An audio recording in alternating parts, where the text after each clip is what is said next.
time for Say What? Rams head coach Sean McVay gets a lot of attention for being a young offensive guru. However, he has a lot of help on the defensive side of the ball in Wade Phillips. Yesterday, Phillips talked about why he decided to join McVay's coaching staff. Say what? Well, it was mostly my son Wes who worked with him, with the Redskins. So Wes told me all about him. I'd met him before, but Wes told me all about him and all the great things about him. Wes had already said he thought he was going to be a great head coach, and he has great command of the room and all those things. And so it was really from Wes. Now Wes is a young offensive coach that knows Sean McVay, just if anybody's looking for another head coach. The family business. Bum Phillips to Wade. West tight ends coach in Washington. Wade's one of my favorite coaches to ever be on the staff. I mean, he's a hilarious, great teacher of football, gets along with different personalities. There is no millennial, no age gap between him and any generation. And if you ever fly on a flight with him, man, he's the worst. He's like, when the plane takes off, he counts down from 10, everything. 10, 9, 8, then you get to 1, 0. Oh, we've cheated life again. He's like, 90% of plane crash happened the first 10 seconds. Like, well, thanks. See, I've talked about my partners before you, my television or my radio partners before you. I once did a week of radio shows with Wade Phillips. Him as my partner. Yeah, it got canceled. Got canceled. You're unbelievable. Time for your AT&T wake-up call. Big win for the Lakers last night. They took down the Thunder in OT behind 32 points at a Kyle Kuzma. Nick, you surprised the Lakers pulled this one out? Hell yeah, I'm surprised they pulled this out. They were getting whooped in the first quarter. Then they played very well there throughout the second through fourth quarters. But then I thought they blew it at the end of regulation when Lonzo fouled Russ to allow him to force overtime. Then they dominated overtime. That is an outstanding road win for the Lakers with no LeBron and no Rondo. That's like finding money on the side of the road. Man, wasn't expect. We were counting this one already as a loss. We were counting up what position would they be in when LeBron came back. We were hoping for around 10th. Big win for them. The long-awaited Boogie Nights finally upon us. See what I did there? Boogie Cousins expected to make his Warriors debut against the Clippers. It'll be his first game since rupturing his Achilles playing for the Pelicans nearly a year ago. CC, you're the injury expert here. How long do you think it'll take Cousins to get back to full strength? Oh, it won't take him that long. You've seen him in the workouts be able to shoot his jump shot. And when you're playing with Golden State, how hard do you have to play? I think the first 10 games are very, very important just as far as style. They've never had a center like him who can score the basketball. So what type of pace will they play at? How will they get him involved? And if you're on the opposing team, I would attack him on the offensive end. I would make him play defense. I would make him get down in the stance and move laterally. Typically, there's still some stiffness in that Achilles. That's what I would try to attack. Teams are going to try to pick and roll Boogie to death and see how well he can move. But I thought the point you made about him earlier in the week, which is when Steph came back from his groin injury, they made a concerted effort. Yes. Let's get Steph back on track that he was pre-injury. When Clay was in a slump, they made a concerted effort to get him involved. Well, you expect him to do something similar with Boogie, make him feel at home. Yeah, they want to see that ball go through the bucket. They're going to get him a couple good looks. All right, back to the NFL now. Marcus Peters made some headlines after the Saints-Rams matchup, saying, quote, he and Sean Payton will have a nice bowl of gumbo together. The teams matched up again. Both Peters and Payton said their gumbo-related tiff is now behind them. Nick, who's going to have the last laugh in this one? Well, listen, I think the Saints should win the game, which would give Peyton the last laugh. But it should be noted, Peters and Talib both got hurt early in the year. Talib went on the shelf. Peters played through it. Those first 10 weeks when he's playing through the injury, he played really poorly. Since he's been healthy from week 10 to now, he's allowing a passer rating of around 64. Like, he looks like the old Marcus Peters again. So they didn't get a healthy Marcus Peters in the first matchup. They're getting one in this matchup. Yeah, and they're going to have Talib. So both of them on the field, I believe, gives that secondary of the Rams a little bit of an edge. Saints can't be one-dimensional.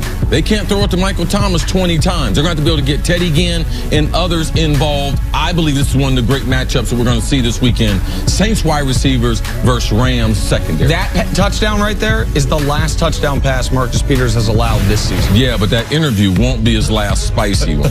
Finally, the Saints' high-powered offense facing off against the Rams' defense. And Dominican Sue said the Rams are focused on stopping the Saints' elite backfield of Alvin Kamara and Mark Ingram.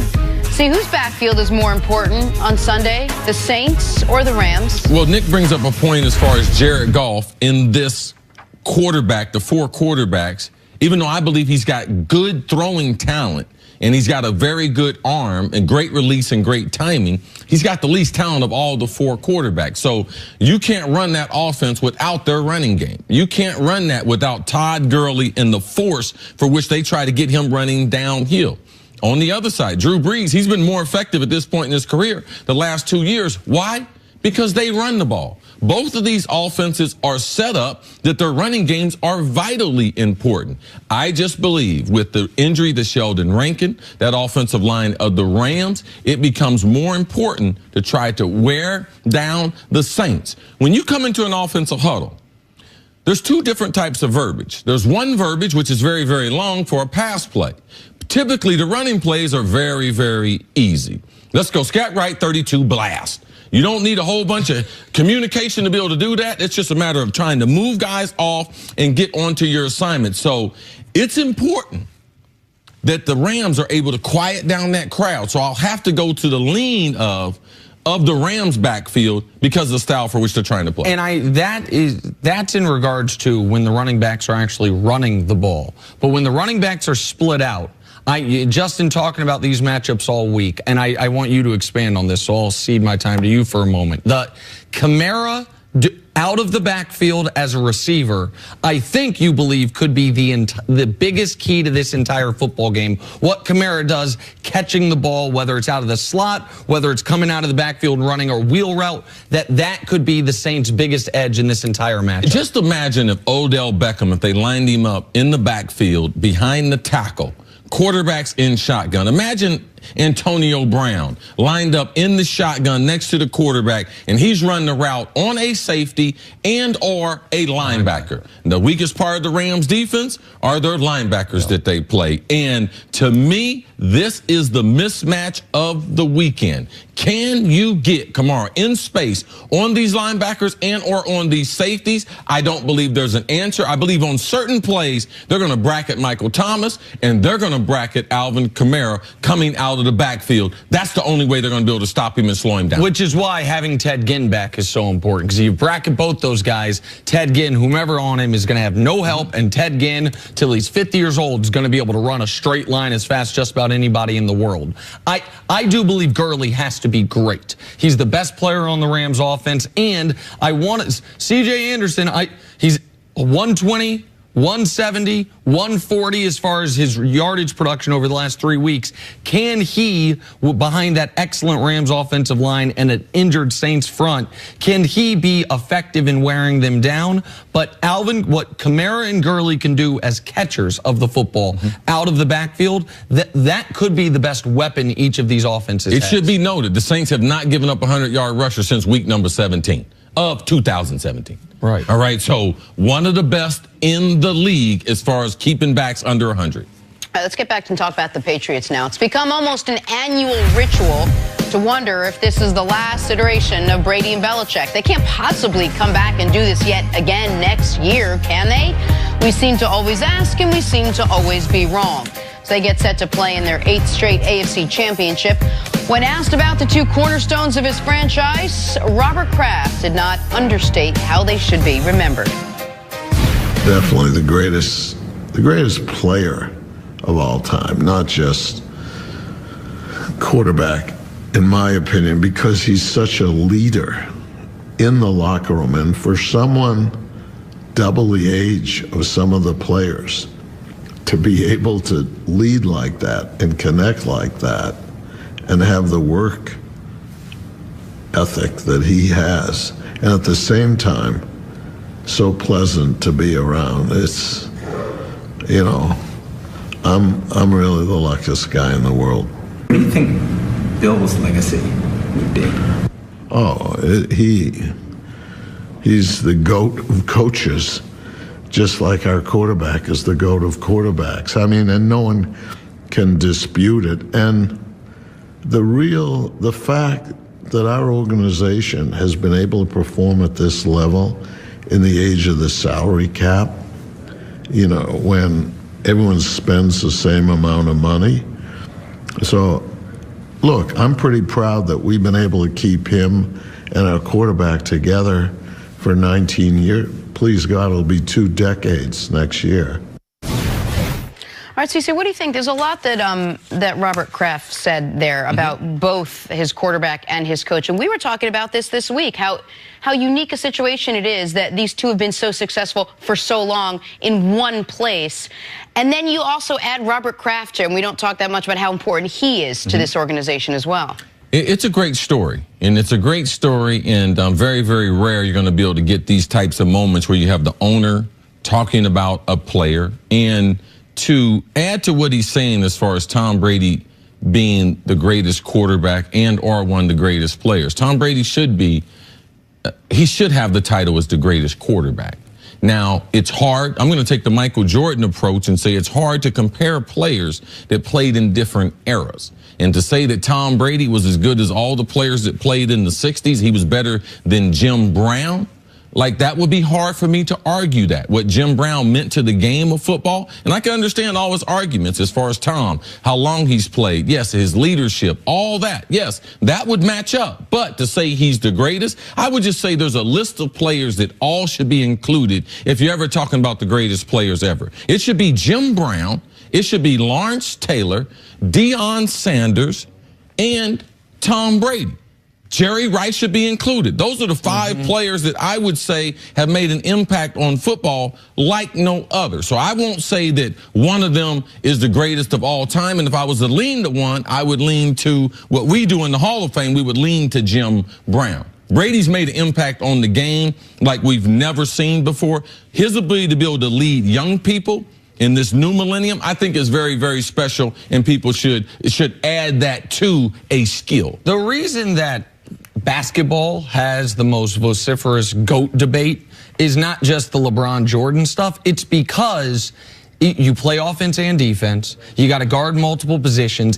You know what discussion doesn't happen? Who's the best baseball player ever? Because how do you compare Satchel Paige to Babe Ruth? That's what I feel is the weakness on having this discussion with football, is how can you compare the greatness of what Lawrence Taylor did, or even the only name you left off that I had jotted down is maybe Deacon Jones is in that discussion as well. But the first 5 you mentioned are the first 5 I think most people would, which is Rice, Brady, Brown, Deion, Lawrence Taylor. But they are doing such different jobs, and Brady's biggest attribute or biggest mark on his resume is the championships, but he is playing the position that can have the most impact on championships. Yep. Like there's what Deion won a bunch, obviously, but you are limited in your ability to impact winning compared to a quarterback as a corner or a pass rusher or even a running back. So I think it is inarguable Brady's the greatest quarterback ever. And with respect to Chuck Noll and Bill Walsh and Vince Lombardi and Tom Landry, I think it's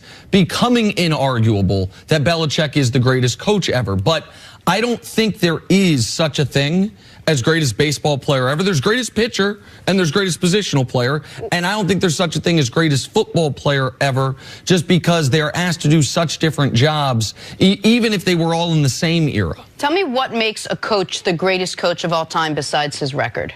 I think his ability over a long period of time to be able to communicate. Football coaches are teachers.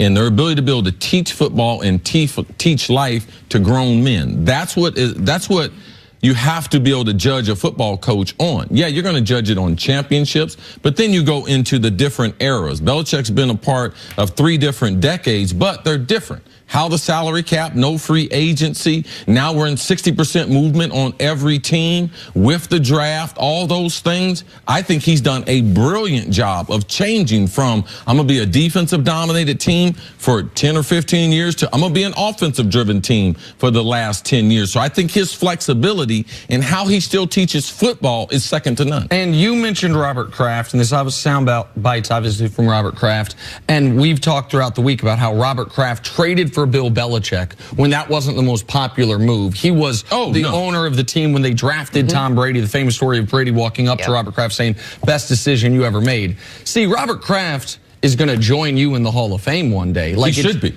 It's just a matter of time at this point. If they forget about the championships, but if he drafted Bill Belichick. Yeah. Bill Belichick was working for someone else. He said, I'm going to give you those picks for that guy. That's my guy. They drafted Tom Brady. Him and Tom Brady had a conversation the day after the draft. Tom Brady told him, I'm going to be the best draft pick you ever. And Mr. Kraft believed in him enough, all right, especially in those early years to develop a friendship and off the field. Yes, he should be in the Hall of Fame. He's a Hall of Fame owner. Top to bottom, you win games from the top. And that's how New England did it. With the Krafts to Belichick and into Brady. All of them very, very special. It's a good conversation. All right, got to take a break. Coming up, what does Patrick Mahomes need to do to march on to Atlanta? That's next on First Things First.